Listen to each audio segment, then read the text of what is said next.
Hello friends, कैसे हैं आप सारे लोग। आप सभी लोगों का प्रबल एकेडमी में स्वागत, अभिनंदन और इस्तकबाल। आज आपके बीच हम पॉलिटी की क्लास लेकर आए हैं फ्रेंड्स। और पॉलिटी की क्लास में हमारा जो पहला क्लास है फ्रेंड्स, वो प्रस्तावना को लेकर है, मतलब कि उद्देशिका का क्लास, प्रेम्बल का क्लास।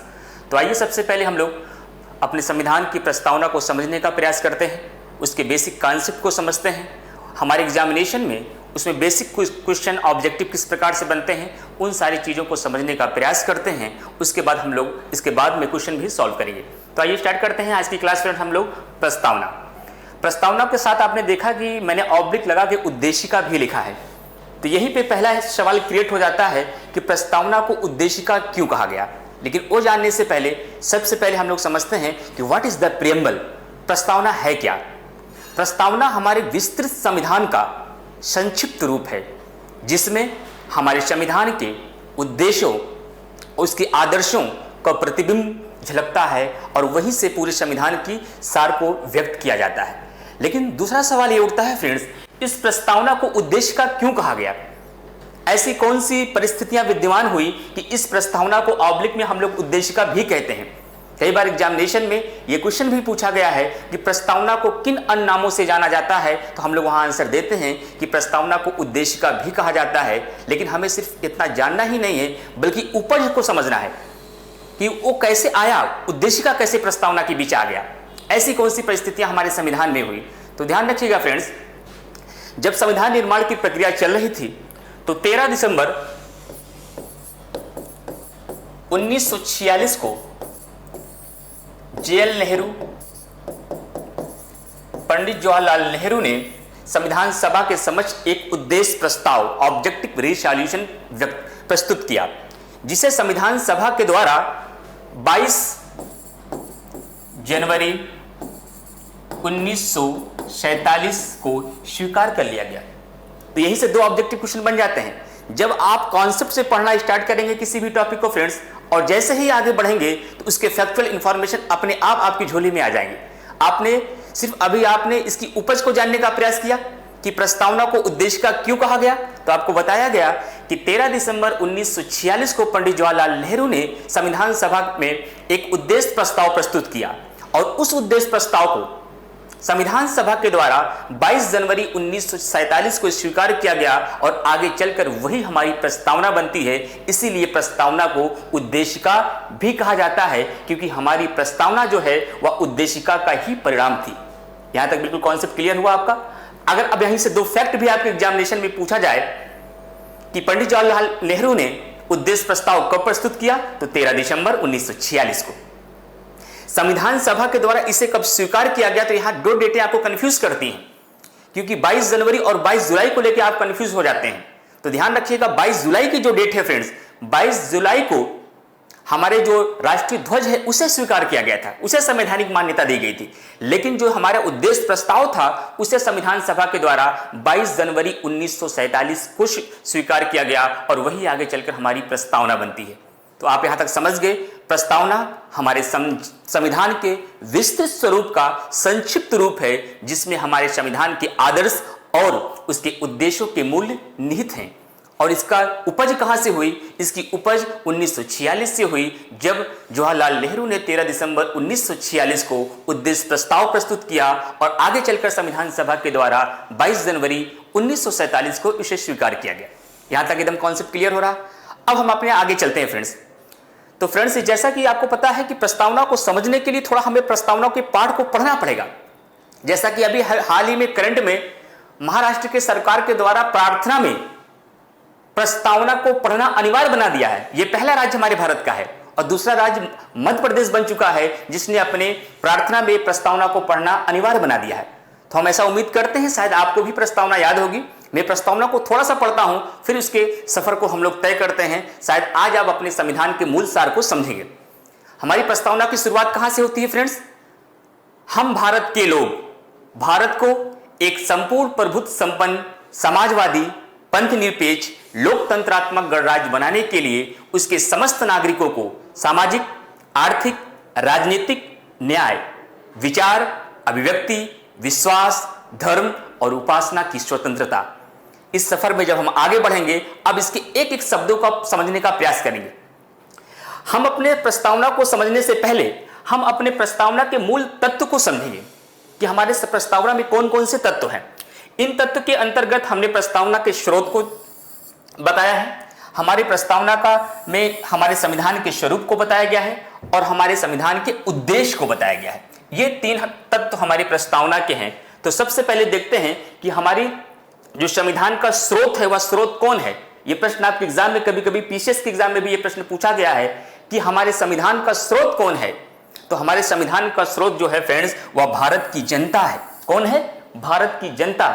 सर्वोच्चता के आधार पर जब हमसे सवाल पूछा जाता है तो हम जवाब देते हैं सबसे सर्वोच्च कौन है? संविधान है। लेकिन संविधान को जो यह शक्ति प्राप्त होती है वह कहां से प्राप्त होती है? वह भारत की जनता से प्राप्त होती है। इसलिए जो हमारी संविधान का जो स्रोत है वह भारत की जनता है। लेकिन हमारे संविधान का स्वरूप कैसे होगा, यह प्रस्तावना में बताया गया है कि हमारे जो संविधान है उसका स्वरूप कैसे होगा। और इस स्वरूप को लेकर हमारे एग्जामिनेशन में इनकी शब्दावलियों से प्रश्न बनते हैं। तो हम लोग केवल प्रस्तावना को रटने का प्रयास नहीं करेंगे, हम लोग प्रस्तावना में दिए हुए एक एक शब्दों को समझने का प्रयास करेंगे। क्योंकि एक तरफ मैंने शुरुआत में ही बता दिया है कि पूरे विस्तृत संविधान का संक्षिप्त स्वरूप है, संक्षिप्त रूप है हमारी प्रस्तावना। तो अगर प्रस्तावना के एक एक शब्दों को हमने अच्छे से समझ लिया तो आगे चलकर हमारे पूरे संविधान का सफर ही आसान हो जाएगा। आपको पता होना चाहिए फ्रेंड्स, जब कभी भी न्यायपालिका को भी किसी भी अनुच्छेद को व्याख्या करने में कोई असुविधा होती है तो वो प्रस्तावना को ही पढ़ा जाता है, प्रस्तावना के मूल शब्दों को ही देख के उसकी व्याख्या की जाती है। तो आज हमने संविधान की शुरुआत की है तो संविधान की शुरुआत करते ही हम प्रस्तावना के एक एक शब्दों को भली भांति क्यों न समझ लें।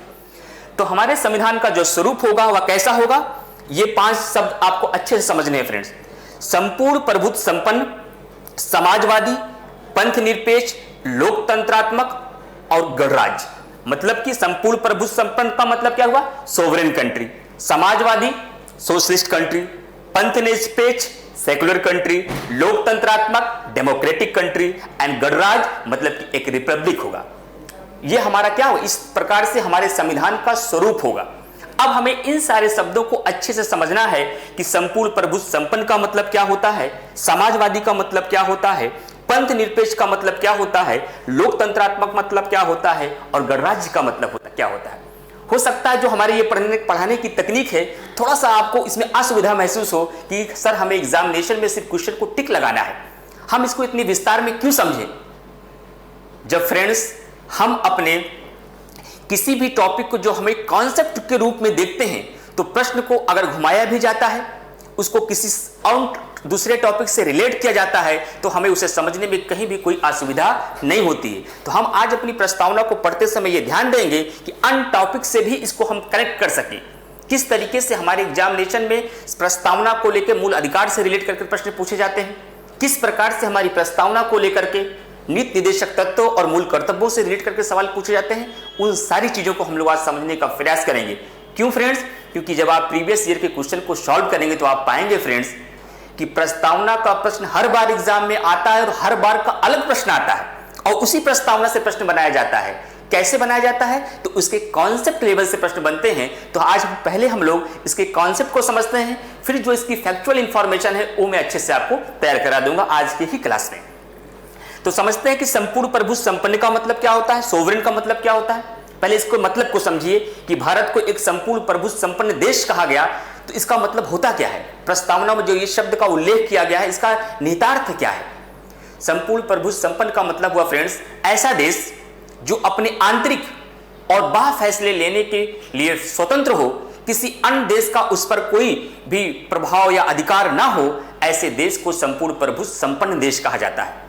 तो आपके मन में एक सवाल आया होगा कि सर आपने 2 शब्दों का प्रयोग किया, ऐसा देश जो अपने आंतरिक और बाह्य फैसले लेने के लिए स्वतंत्र हो, किसी देश के अधीन न हो, तो ऐसे देश को संपूर्ण प्रभुत्व संपन्न देश कहा जाता है। तो सवाल यह उठता है फ्रेंड्स कि आंतरिक और बाह्य फैसले हैं क्या, किन फैसले को हम आंतरिक फैसला मानते हैं, किन फैसले को हम बाह्य फैसला मानते हैं। आंतरिक फैसले से तात्पर्य यह है यदि कोई देश अपने सामाजिक, आर्थिक, राजनीतिक और धार्मिक फैसलों को लेने के लिए स्वतंत्र है, किसी देश का प्रभाव या दबाव उस देश के ऊपर नहीं है, तो ऐसे देश को संपूर्ण प्रभुत्व संपन्न या सोवरेन कंट्री कहा जाता है।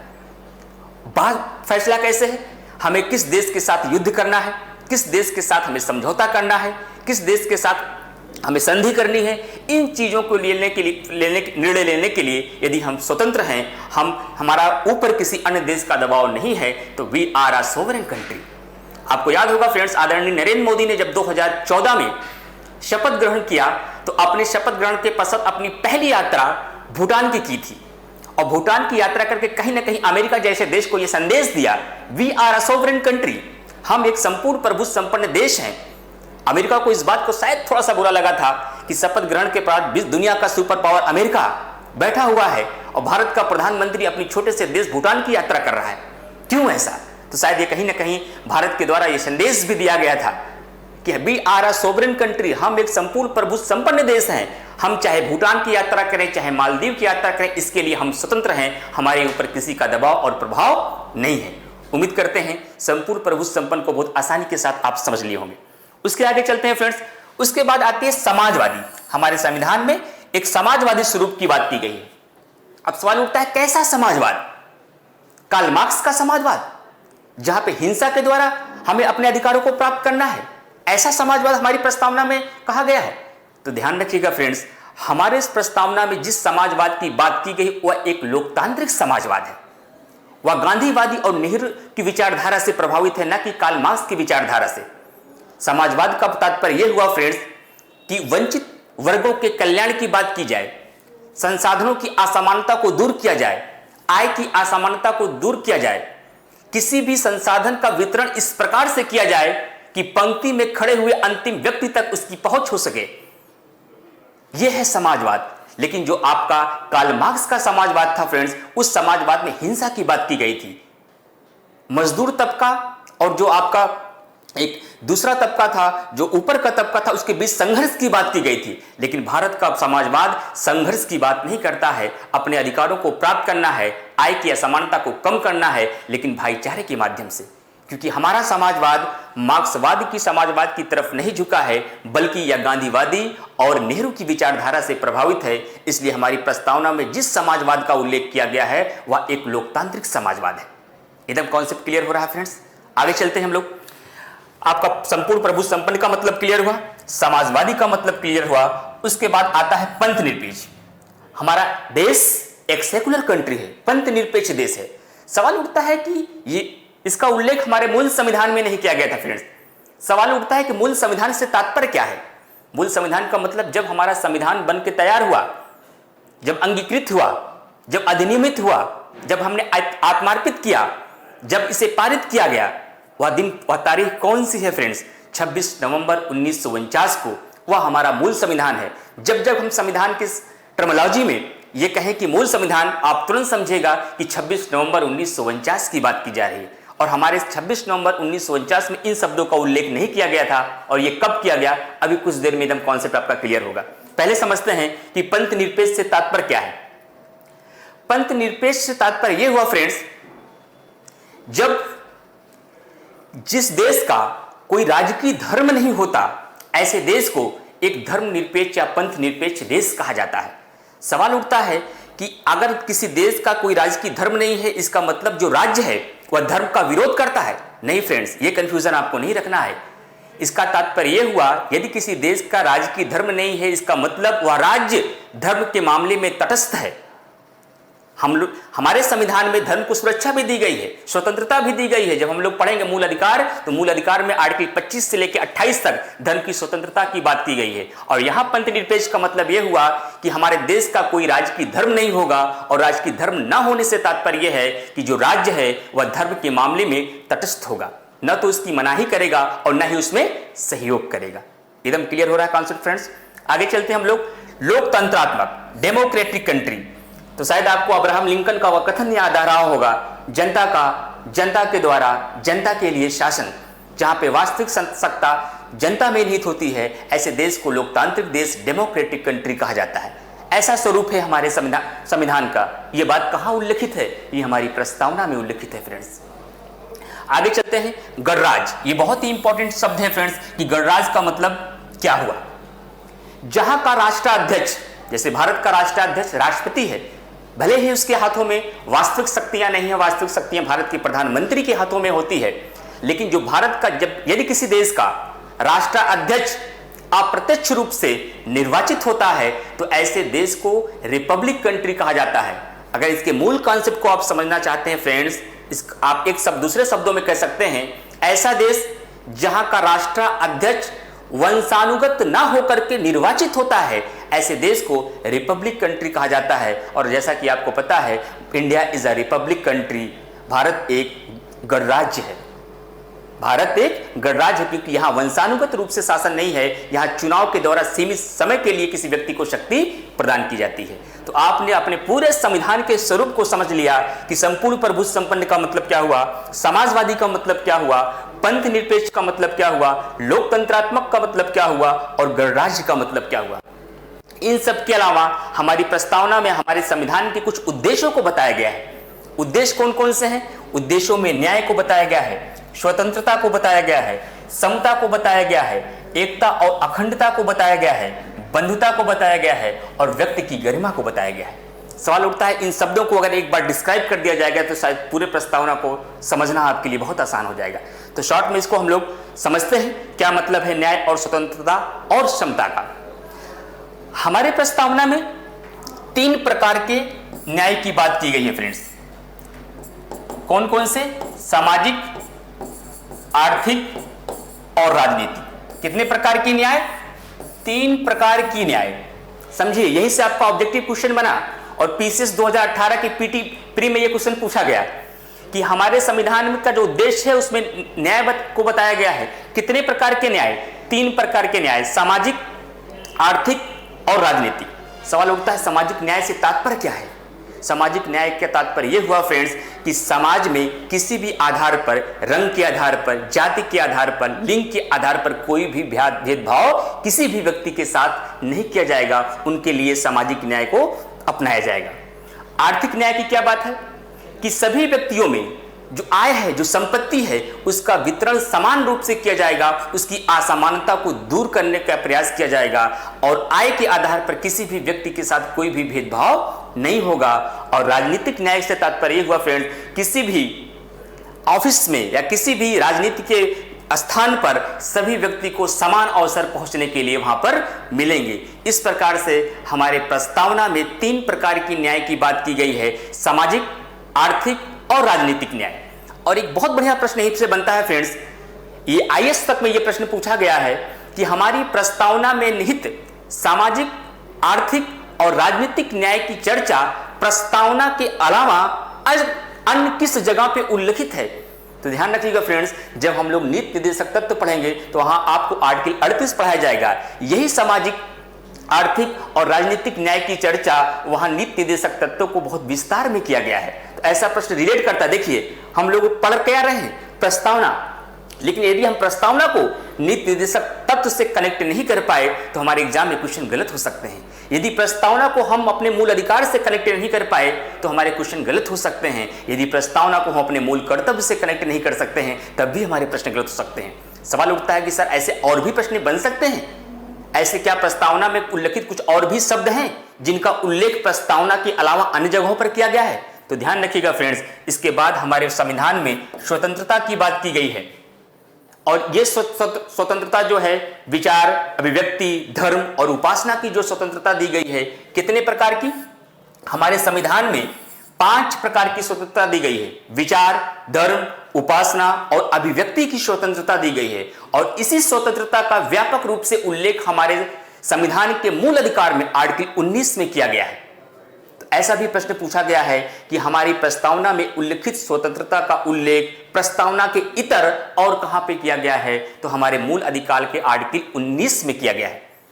उसके बाद बात की गई है समता की। इसका मतलब यह हुआ सभी व्यक्ति के साथ समानता का व्यवहार किया जाएगा। और इसके बाद बात आती है एकता और अखंडता। अखंडता सब बहुत इंपॉर्टेंट है, जिसे बाद में हमारे प्रस्तावना में जोड़ा गया। हमारा देश एक विविधताओं वाला देश है, अनेकता में एकता वाला देश है फ्रेंड्स।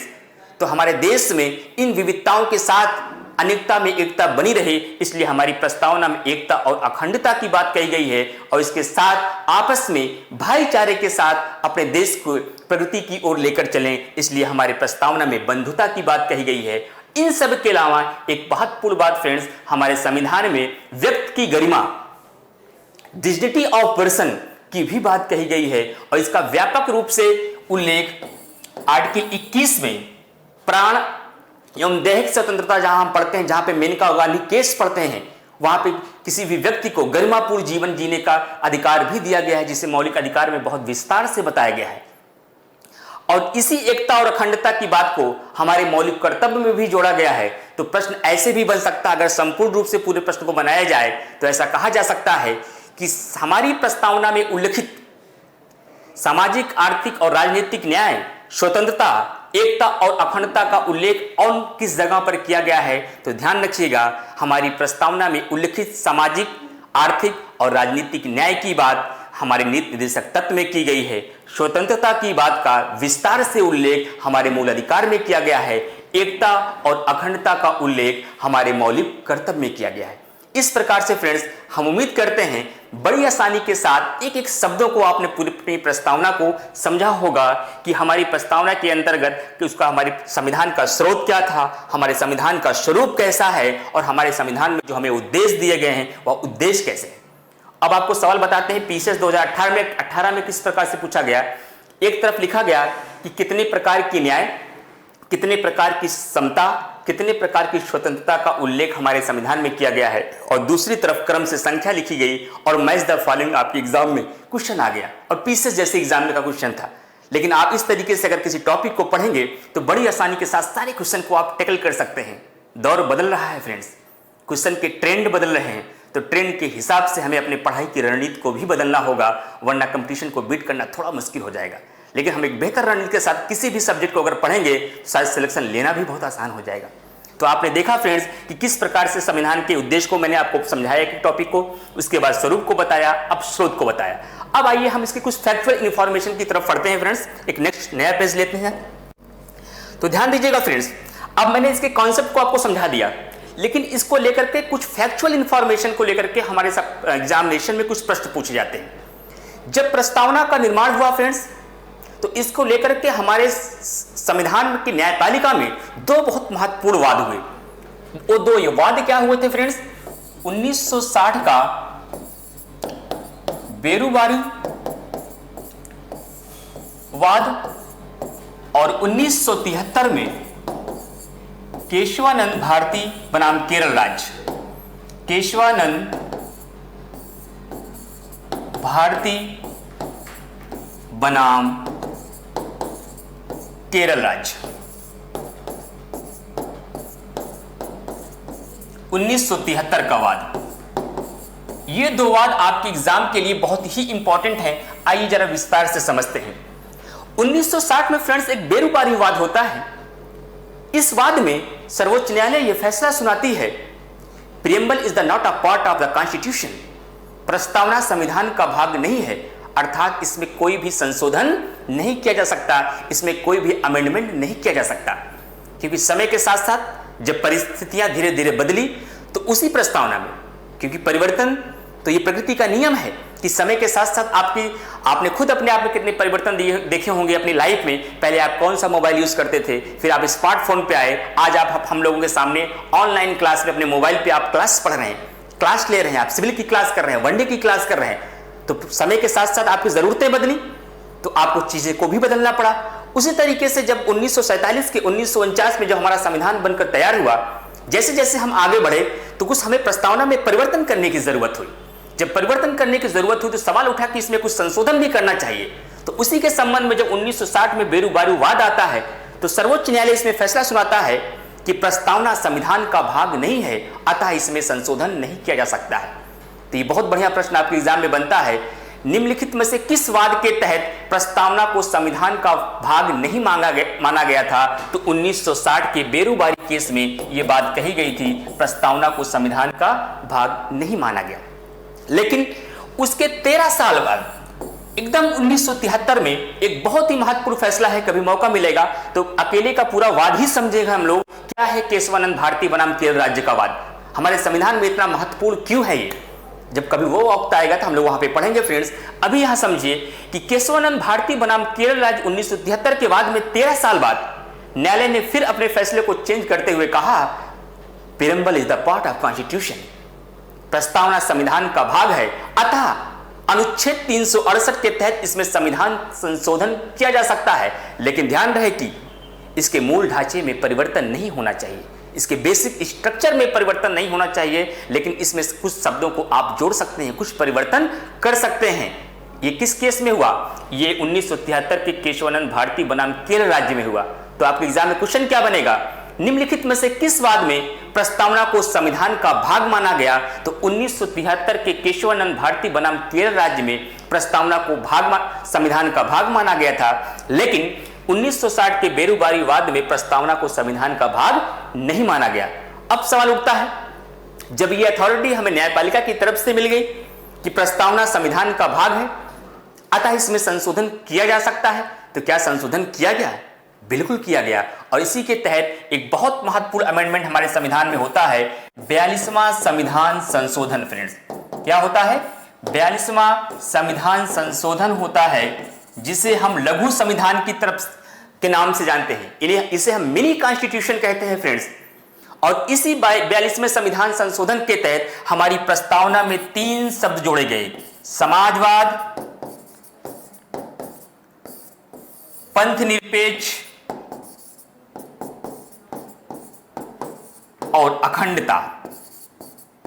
मजे की बात यह है फ्रेंड्स, कई बार आपसे एग्जाम में गलती हो जाती है कि 42वें संविधान संशोधन के तहत हमारे संविधान में कितने शब्द जोड़े गए।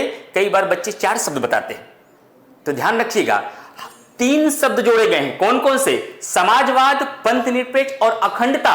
ये जो और बीच में आता है ये शब्द नहीं है, ये संयोजक का कार्य करता है। ये क्या है? कंजक्शन है। तो कंफ्यूजन नहीं रखना है कि 42वें संविधान संशोधन के तहत हमारी प्रस्तावना में 3 शब्द जोड़े गए थे, समाजवाद, पंथनिरपेक्ष और अखंडता को जोड़ा गया था। अगर आपने अपनी पूरी प्रस्तावना को अच्छे से तैयार कर लिया तो क्वेश्चन किसी भी प्रकार से बनाया जाए कंफ्यूजन नहीं होगा। लेकिन अगर आपको प्रस्तावना याद नहीं है फ्रेंड, तो कंफ्यूजन हो सकता है, क्योंकि बहुत बार पूछा गया कि 1975 में हमारी प्रस्तावना में निम्नलिखित में से कौन से शब्द उल्लिखित नहीं थे। अब आप कंफ्यूजन होने लगेगा कि पता नहीं उस समय क्या था मूल संविधान में। इसलिए आप सभी लोगों से रिक्वेस्ट है, जितने भी लोग मेरा क्लास देख रहे हैं, कि आज ही ये ओथ करिए, शपथ करिए कि हम 2 दिन के भीतर अगर संविधान को हमें पढ़ना है, हम संविधान की प्रस्तावना को तैयार करेंगे। तो प्रस्तावना अगर आपको अच्छे से तैयार होगी, सारे शब्दों को मैंने अच्छे से डिस्क्राइब कर दिया है, तो पूरी प्रस्तावना को समझना बहुत आसान हो जाएगा। तो फैक्चुअल क्वेश्चन कैसे बने फ्रेंड्स आपके, कि 1960 के बेरुबारी वाद में प्रस्तावना को संविधान का भाग नहीं माना गया, जबकि 13 साल बाद 1973 में केशवानंद भारती बनाम केरल राज्य में प्रस्तावना को संविधान का भाग माना गया।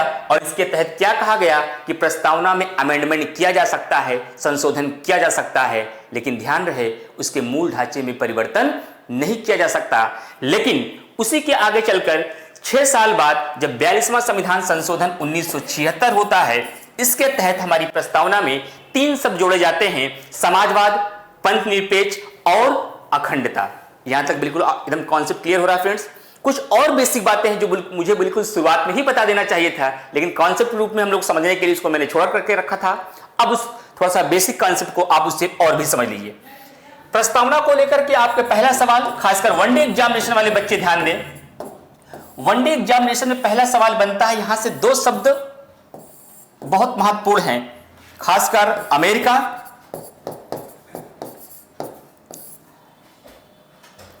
अगर स्रोत की बात की जाए, हमने क्या क्या कहां से लिया है। अमेरिका, दूसरा है ऑस्ट्रेलिया। किताबों में अक्सर ये इन्हीं 2 देशों की बात की जाती है जब स्रोत की बात आती है, कुछ ग्रहण करने की बात, प्राप्त करने की बात। लेकिन मैं यहां आपसे 4 देशों की बात करूंगा। किसकी किसकी? अमेरिका की, रूस की और फ्रांस की। मैं 4 कंट्री की बात करूंगा। क्यों करूंगा? क्योंकि ये चारों जगह से प्रश्न बनते हैं। अब पहला सवाल, हमने प्रस्तावना को कहां से लिया? तो ध्यान रखिएगा, प्रस्तावना को पूरे विश्व में सबसे पहले अमेरिका ने अपनाया। अपने संविधान का हिस्सा सबसे पहले पूरे विश्व में अमेरिका ने बनाया। और हमने प्रस्तावना को कहां से लिया है? हमने प्रस्तावना को अमेरिका से लिया है। कहां से लिया है? अमेरिका से लिया है। लेकिन जो प्रस्तावना की भाषा है, जो उसकी लैंग्वेज है, उसे कहां से लिया है? ऑस्ट्रेलिया से लिया है। भाषा को हमने कहां से लिया है? ऑस्ट्रेलिया से लिया है। प्रस्तावना को हमने कहां से लिया है?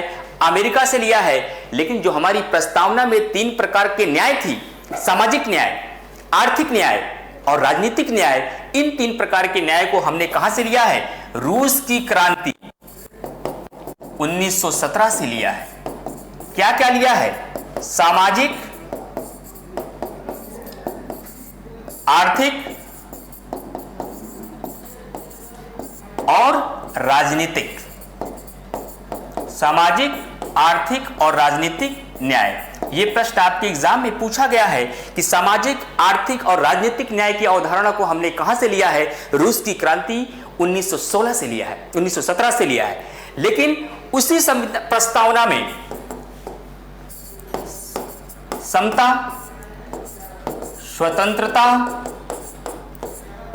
और बंधुता जैसे शब्दों को हमने कहां से लिया है? तो ध्यान रखिएगा, यह हमने फ्रांस की क्रांति 1789 से जो 1799 के बीच हुई उससे लिया है। यह है आपके फैक्चुअल इंफॉर्मेशन जो आपके हर वनडे एग्जामिनेशन से जहां से प्रश्न बनते हैं। तो अगर आप इतनी चीजों को याद रखिए कि हमने अपने प्रस्तावना को कहां से लिया? अमेरिका से लिया। प्रस्तावना की भाषा को कहां से लिया? ऑस्ट्रेलिया से लिया। प्रस्तावना में निहित सामाजिक, आर्थिक और राजनीतिक न्याय को कहां से लिया? रूस की क्रांति 1917 से लिया। और प्रस्तावना में निहित समता, स्वतंत्रता और बंधुता को कहां से लिया? फ्रांस की क्रांति 1789 से 1799 से लिया। यहां तक एकदम कॉन्सेप्ट क्लियर हुआ। लेकिन इसी प्रस्तावना को लेकर हमारे बहुत सारे संविधान विशेषज्ञ थे, विधिविद थे, उनके द्वारा बहुत सारे स्टेटमेंट कहे गए हैं और उस स्टेटमेंट को लेकर भी हमारे एग्जामिनेशन के प्रश्न आते हैं और उसको भी हम लोग थोड़ा सा समझ लेते हैं, क्योंकि वहां से भी कुछ फैक्चुअल इंफॉर्मेशन को लेकर हमारे एग्जाम में प्रश्न पूछे जाते हैं। वो कौन से प्रश्न हैं फ्रेंड्स? आइए यहां पे देखते हैं हम लोग। तो ध्यान दीजिएगा फ्रेंड्स, हमारी प्रस्तावना को लेकर के बहुत सारे विधिवेत्ता के द्वारा बहुत सारे कथन, स्टेटमेंट कहे गए हैं। जैसे सबसे इंपॉर्टेंट कथन N.A. पालकीवाला,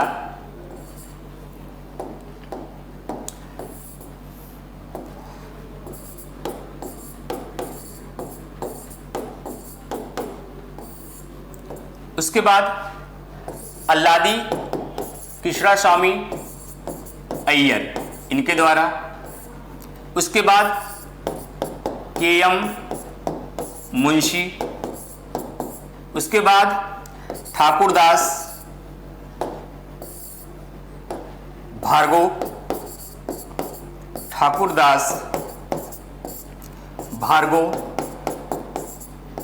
उसके बाद भीमराव अंबेडकर, डॉक्टर भीमराव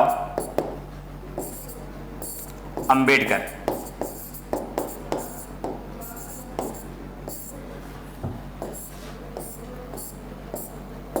अब आपको समझाते हैं फ्रेंड्स, इन महाविधिवेत्ताओं के द्वारा प्रस्तावना को लेकर कुछ महत्वपूर्ण कथन कहे गए हैं जो हमारे एग्जाम में पूछे जाते हैं।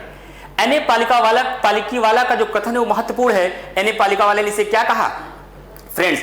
इसे संविधान का परिचय पत्र कहा। क्या कहा? इसे संविधान का परिचय पत्र कहा।